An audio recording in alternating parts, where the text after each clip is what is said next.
So ayun guys, another day and isang laro na naman natin unbox. Ito yung Iron Man Mark 6 ng Sadie Toys with LED version.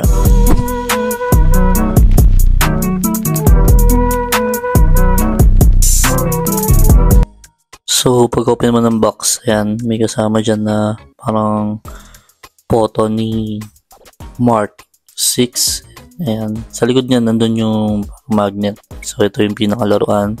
May cover siya na plastic and isang plastic pa na matigas sa front. So tinanggal ko lang and ito na yung pinaka Iron Man na Mark 6. So napakaganda nung detail talaga, and pati yung box, ayan, makikita nyo rito malipitan. Very good yung paint job dito guys ng Sadie Toys, and yung metallic finish yung halos ginamit dito. Napakaganda nung pagka-red niya, and yung gold, napakaganda.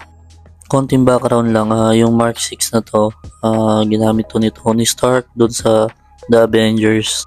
Yung si Loki yung kalaban nila. So ang ginamit kasi na dyan is yung Mark 6 o yung Mark 7 na suit. Pag bumili kayo nito guys, nasa ilalim nung color block yung mga accessories niyan. So yung ibang maraming accessories, pero ito yung kasama niya. So 3 sets ng kamay. And syempre yung stand niya.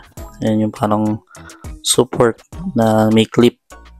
And yung mga power blaster effect. So ito yung pinaka toy. 110 scale ito guys, and 7 inches ang taas. Gawa to sa plastic guys, hindi die-cast yung ginamit na material dito, and budget friendly lang to guys. Napakaganda and mura pa. Check natin yung detail sa likod. O yan, makikita nyo yung mga curve, mga lines, and ito yung front view.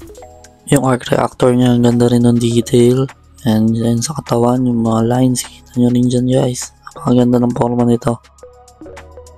Sa paa, ayan, kita nyo details, yung pagka-red, parehas, and walang ibang kulay guys. For example, yung red dito sa katawan, tapos iba yung red sa baba.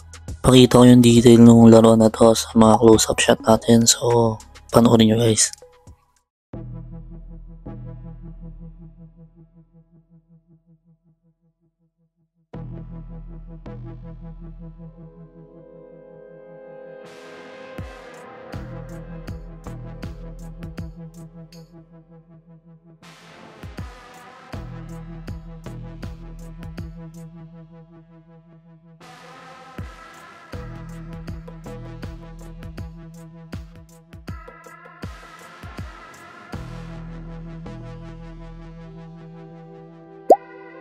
Sa articulation guys, yung ulo niya magagalaw nyo from left to right, up and down yan.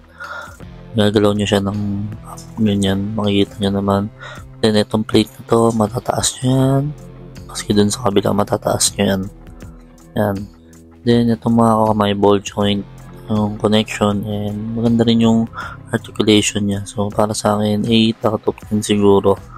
Kasi yung iba namang toys hindi ko pa nahahawakan. Yan o. Kaya magagawa nyo yung mga forma na gusto nyo gawin dito kung nagpo-photography kayo. Yung torso niya, nasi-swivel din. Then up and down, nagagalaw nyo. Yung mga balikat nga pala guys, nahihila yan. Nahihila nyo lang kahit konti, magkakaroon ng space dyan. Then yung paa, ganun din, nahihila pa baba. Para pag may gusto ko yung post na gawin, magagawa nyo guys. Kaya nga, hindi ako nagkamali sa pagbili nung action figure na to na from Sadie Toys. Una-una, maganda na yung kulay, then maganda na yung pagkakapintura.